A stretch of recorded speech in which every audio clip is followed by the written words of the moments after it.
Le message du jour vous est présenté par notre frère Marc. Salut, chers bien-aimés de notre Père Céleste. En ce lundi matin, je voudrais partager avec vous un message qui parle d'être seul avec Dieu. Je crois qu'en ces jours de troubles, de difficultés, de maladies et de toutes sortes de restrictions, nous devons passer du temps avec Dieu, loin d'une foule affolée. Notre référence biblique est Jean 16, 32, qui dit « Mais je, Jésus, ne suis pas seul parce que le Père est avec moi. » Inutile de dire que passer de la conviction à l'action est un sacrifice coûteux. Cela peut entraîner des renoncements et des séparations nécessaires qui laissent une sensation étrange, se sentir à la fois délaissé et seul. Mais celui qui volera, comme l'aigle, dans les niveaux supérieurs, aura un jour sans nuages et vivra sous le soleil de Dieu, doit se contenter de vivre une vie relativement seule.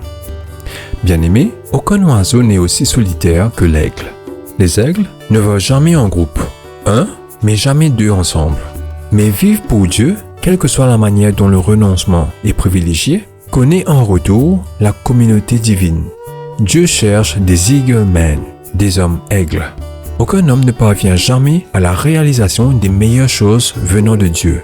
Qui n'apprend rien en vivant sa vie du côté de Dieu, à marcher seul avec lui. Nous trouvons Abraham seul à Horeb, sur les hauteurs, mais Lot demeurant à Sodome. Moïse, habile dans toute la sagesse de l'Égypte, doit aller 40 ans dans le désert, seul avec Dieu.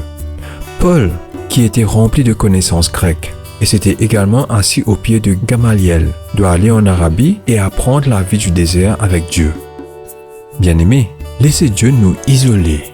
Je ne parle pas de l'isolement au sein d'un monastère. Dans cette expérience d'isolement, nous développons une indépendance de foi et de vie afin que l'âme n'ait plus besoin d'être constante, de la prière, de la foi ou de l'attention de son prochain.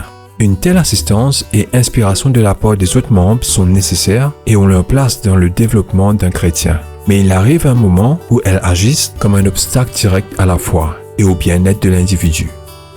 Bien-aimés, Dieu sait comment changer les circonstances afin de nous donner une expérience isolante. Cédons-nous à Dieu et il nous fera traverser quelque chose. Et quand la traversée est finie, ceux qui nous entourent, qui ne sont pas moins aimés qu'avant, ne dépendent plus de nous.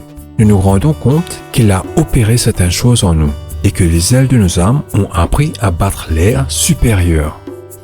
Bien-aimés, nous venons de vivre l'expérience d'une telle solitude.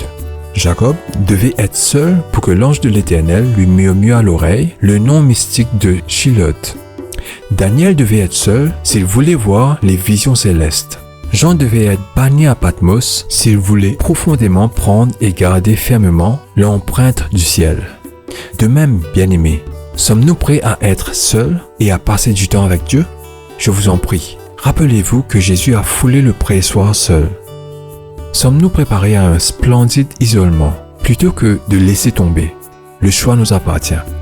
Je laisse cela à votre réflexion afin que nous commencions cette nouvelle semaine. Que Dieu vous bénisse tous très chers. Profitez de votre journée en lui. On se rencontre demain. Au revoir. Si toi aussi tu crois que la parole de Dieu est une bénédiction, partage-la et sois une source de bénédiction pour les autres toi aussi.